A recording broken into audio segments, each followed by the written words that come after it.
تو آج جب اپنے حساب دینے کی باری آئی ہے تو پھر چھپنے والی اس میں کیا بات ہے؟ آج عدالت نے کہا کہ ایک ریفرنس جو اسپیکر قومی اسمبلی کے پاس فائل ہوا تھا جس میں یہ کہا گیا تھا کہ ان کو بیٹی ڈکلیئر کرنی چاہیے تھی، اس پہ بھی بات ہو اور وہ عدالت کے سامنے وہ ریفرنس پیش کیا جائے۔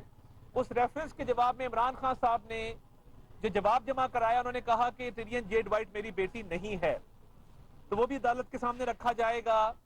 جو قانونی سوال ہے وہ آج دو نکات پر بحث ہوئی، اور ہم بطور ایک ذمہ دار سیاسی جماعت کے یہ حق رکھتے ہیں کہ ان پروسیڈنگز کو واچ بھی کریں، ان پر ایک اپنی رائے بھی رکھیں اور اس رائے کا اظہار بھی کریں۔ آئین پاکستان کے تحت ہمیں آزادی اظہار رائے کا حق حاصل ہے، تو جو قانونی نکات یہ رکھے گئے کہ عمران خان صاحب ایم این اے نہیں ہیں۔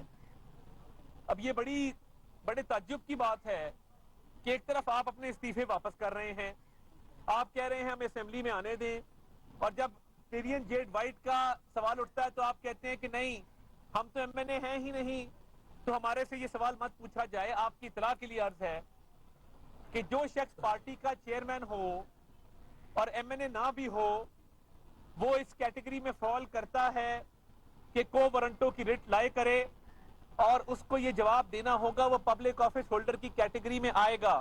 یہ نہیں ہو سکتا کہ باقی سیاسی جماعتوں کے چیئرمین پریزیڈنٹس کے اوپر یہ قانون لاگو کیا جائے اور آپ پارٹی کے چیئرمین ہوتے ہوئے یہ قانون اپنے آپ پہ لاگو نہ ہونے دیں۔ یہ کوئی آرگیومنٹ نہیں ہے۔ یہ ان کا پہلا آرگیومنٹ ہے کہ اس کیس کو نہ سنا جائے۔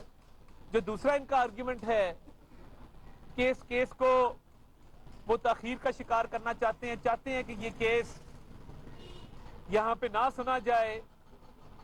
وہ فالس ایفیڈیوٹ کے حوالے سے آج بات ہوئی کہ انہوں نے 2004 میں ایک ایفیڈیوٹ سائن کیا کہ اس بچی کی والدہ فوت ہو گئی ہیں، میں اس کی خالہ کو اس کا نگران مقرر کرتا ہوں، قانونی زبان میں گارڈین مقرر کرتا ہوں۔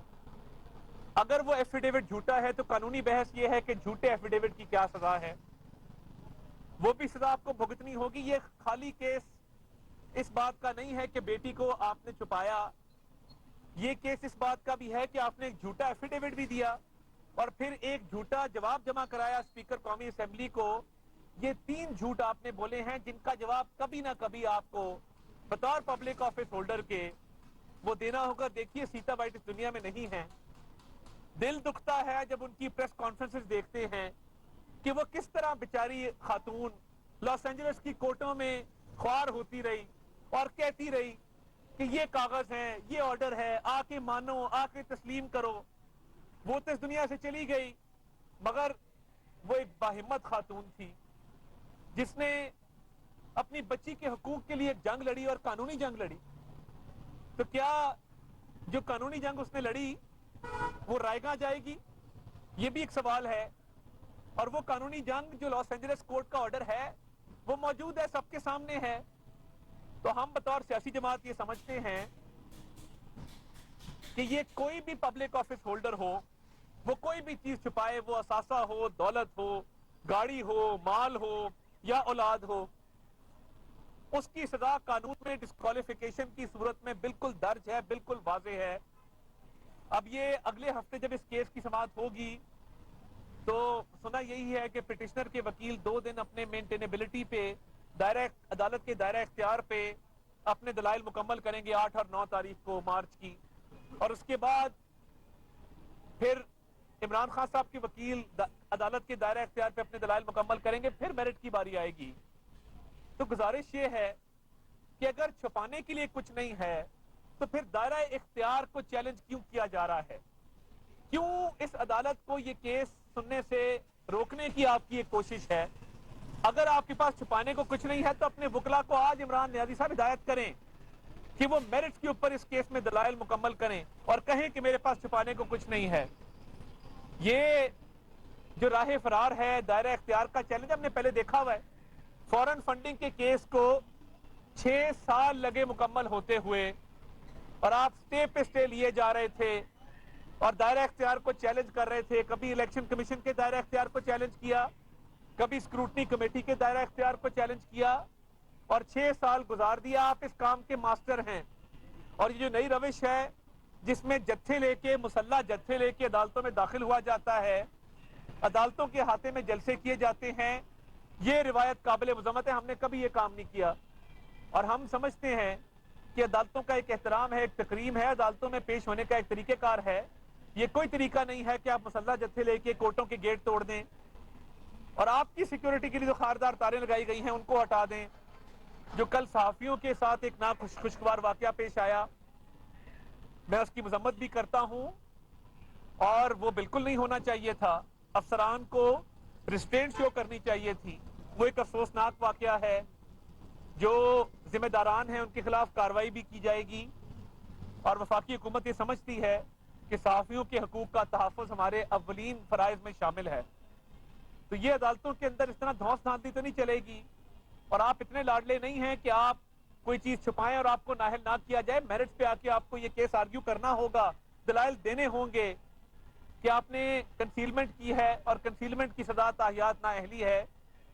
اب اس سے بچنے کے لیے آپ مختلف ہیلے بہانے تلاش کر رہے ہیں, تو یہ مناسب نہیں ہے. جو آپ بڑے بڑے دعوے کرتے ہیں تقریروں میں اور اپنے خطابات میں, تو وہ جھوٹ اور منافقت کا پلندہ ہے, کیونکہ جب آپ عدالتوں میں آتے ہیں آپ کا رویہ بالکل اور ہوتا ہے. باہر بیٹھ کے بڑکے مارتے ہیں, عدالتوں میں آتے ہیں تو کہتے ہیں دائرہ اختیار آپ کا نہیں ہے, آپ اس کیس کو نہ سنیں.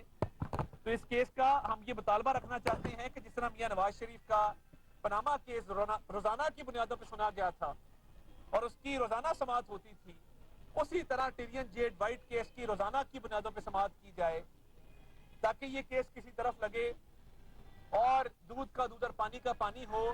روزانہ کی سماعت کے علاوہ اور کوئی چارہ نہیں ہے, کیونکہ یہ جو دائرہ اختیار کو چیلنج کیا گیا, کل کو کوئی اور اپلیکیشن لے آئیں گے اور اس اپلیکیشن کے تحت وہ تاخیری حربے استعمال کریں گے کہ اس کیس کا فیصلہ نہ ہو اور یہ غیر معینہ مدت کے لیے التوا کا شکار ہو جائے. انصاف کا معیار, انصاف کی تکڑی برابر ہوگی. یہ نہیں ہوگا کہ باقی سیاسی پارٹیوں پہ اور قانون لاگو ہو اور آپ پہ اور قانون لاگو ہو. آپ کو جواب دینا ہوگا اور آپ کو آ کے میرٹ پہ یہ کیس آرگیو کرنا ہوگا. اس کے علاوہ آپ کے پاس کوئی اور چارہ نہیں ہے. دیکھیں بات سمپل ہے, ہمارے نزدیک وہ 4-3 اس لیے ہے کہ اگر آپ فٹ نوٹ پڑھیں, جسٹس منصور علی شاہ صاحب اور جسٹس جمال مندوخیل صاحب نے واضح طور پہ یہ بات کی کہ ہم ان آرڈرز کی اور اس موقف کی تائید کرتے ہیں جو جسٹس یحییٰ آفریدی نے اور جسٹس اطہر من اللہ نے پاس کیا. اور یہ بات یاد رہے کہ جسٹس اطہر من اللہ اور جسٹس یحییٰ آفریدی نے بینچ سے علیحدگی کا فیصلہ نہیں کیا, چیف جسٹس کی سواب دید پہ چھوڑا اور ایک آرڈر پاس کیا. اب وہ جو آرڈر پاس کیا ہے وہ بالکل کلیئر ہے, اور جسٹس منصور علی شاہ اور جمال مندوخیل صاحب نے یہ لکھا ہے کہ اس آرڈر کو ہم اس کیس میں ریکارڈ کا حصہ بناتے ہیں. یہ بڑی اہم بات ہے. اگر آپ اس فٹ نوٹ کو پڑھیں تو انہوں نے ان 2 جج صاحبان کے آرڈر کو ریکارڈ کا حصہ بنایا ہے. تو دائرہ اختیار نہیں تھا, اور دائرہ اختیار نہ ہونے سے جورسڈکشن جو ہے وہ ہائی کورٹ کی بنتی ہے, لاہور ہائی کورٹ کی اور پشاور ہائی کورٹ کی. یہ معاملہ اس کے بعد سپریم کورٹ میں آئے. تو یہ جب 4 جج صاحبان اس معاملے پہ ایک آرڈر دے چکے ہیں, تو جو اٹارنی جنرل نے تشریح کی, جو وزیر قانون نے تشریح کی, وہ تشریح مقدم ہے کہ یہ 4-3 کا فیصلہ ہے, یہ 3-2 کا فیصلہ نہیں ہے.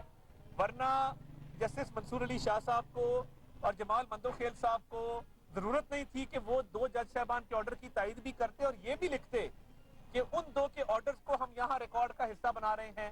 اگر اتنا لکھ دیتے کہ ہم جسٹس اطہر من اللہ اور جسٹس یحییٰ آفریدی کے آرڈرز کی تائید کرتے ہیں, یہاں تک تو چلے ٹھیک ہے, آپ کی بات مان لیتے کہ یہ 3-2 ہے.